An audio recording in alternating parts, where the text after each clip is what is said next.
Follow your dreams. That's all I can say. I was describing the whole comedy thing to Cleto, and it's like a roller coaster. You say, oh, we're going to do the biggest roller coaster in the park. And then you're all fun and games in the van driving to the park, and it's like, oh, we can't wait, this is going to be awesome. And then you get there, and you're in line, and you're having fun, and it's awesome. And then you're getting closer to the roller coaster, and you can actually feel it thundering by, and you can see actually how high it is, and the people's ashen faces as they get off. And you're wondering, why am I doing this? This is stupid.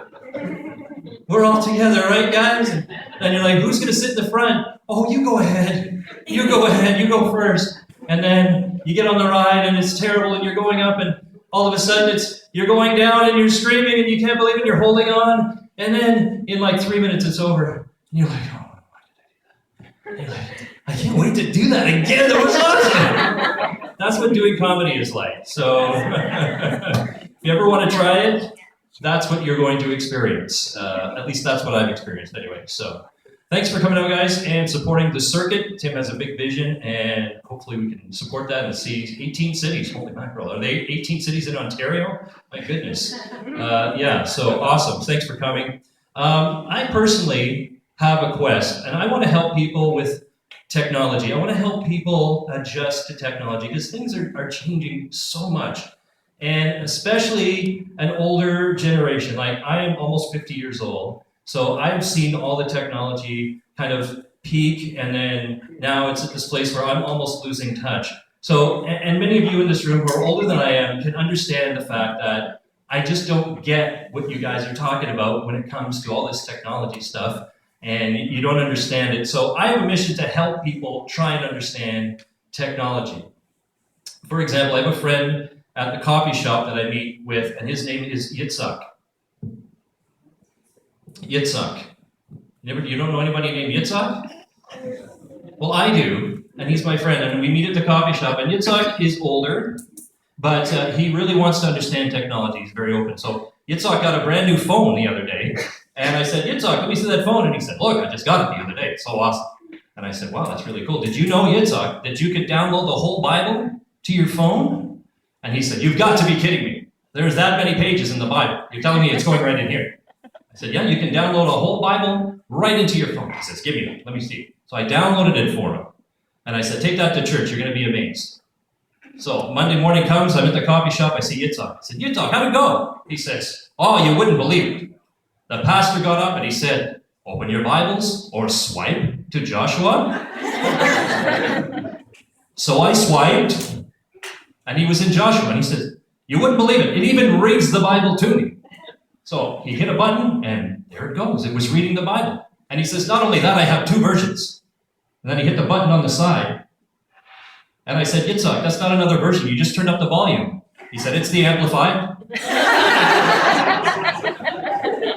It's the Bible, only louder. I don't hear so good. And then he said, you know what? I can see the future. I think what they're going to do is they're going to download the Bible right into your brain, like in the Matrix movies. I said, yeah, right, Yitzhak. You'll be hooked up to the machine, and you'll be like, good. I know Deuteronomy.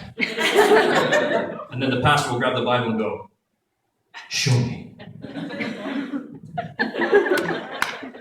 Yitzhak's amazing. I'm trying to teach Yitzhak about the internet. And this is the funny thing, because he doesn't understand the internet. And I barely understand the internet. So I said, Yitzhak, you have to think about the internet as your really, really smart friend who you can ask any question to. He'll give you the answer and not say, duh, at the end.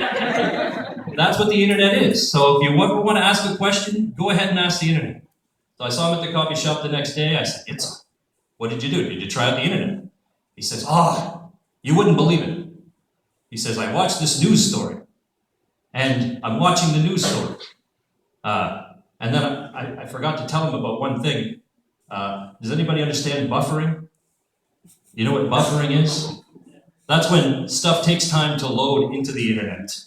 It's like the internet turns into William Shatner. And it gives you the information. Ooh, and it feels like it. He didn't understand buffering. So I said, Yitzhak, You watch the news story. So what happened? He says, you wouldn't believe this. I'm watching this video. It's terrible. There's a riot. Everybody in the street is mad at each other, throwing things. Police are involved. And then all of a sudden, everyone in the street just froze. I couldn't believe what was happening. Everyone just stood deathly still. And then out of nowhere, a circle appeared. And it kept spinning and spinning and spinning for about a whole minute. And then, just as suddenly as it appeared, it disappeared. And everyone went back to rioting again, like nothing ever happened. I don't understand, and the funny part was I read the news story underneath. Never mentioned the spinning circle at all. You'd think something like that you'd write about. Never mentioned it once. So now he understands buffering. But the problem is now Yitzhak, whenever he meets someone, he wants to be cool, he wants to be now, he wants to be part of the internet generation. So he thinks doing that is just part of everyday life now for people that are in the know. So if he's in the middle of a conversation, he'll stop and he'll buffer. So my daughter brought home her boyfriend the other day. And you wouldn't believe this.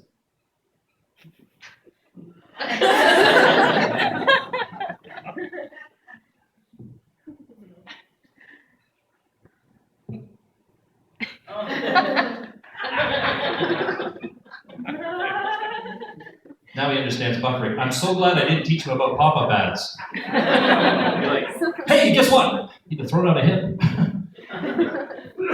He did finish that story, though. He was telling me about his daughter brought the boyfriend home. And he said, you wouldn't believe it. Pulled up. And he told me this car would park itself.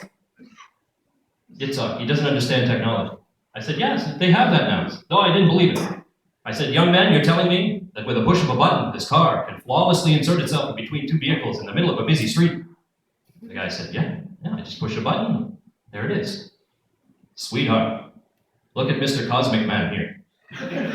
Next thing he's going to tell me is, the doors unlock themselves. And he said, well, sir, yeah, they push the button right here on the key and they pop right open. Honey, look at Obi-Wan. Next thing he's going to tell me is he can start the car with the force. He said, well, sir, it has an automatic start. If I push this button here, the car will just start itself. Sweetheart, check out Flash Gordon over here. Next thing, he's going to tell me that he can listen to the radio right from space. I said, well, sir, it has a satellite radio. He said, that's it, honey, come inside. I'm not letting you date this man, he's clearly an alien. Thank you very much, everybody.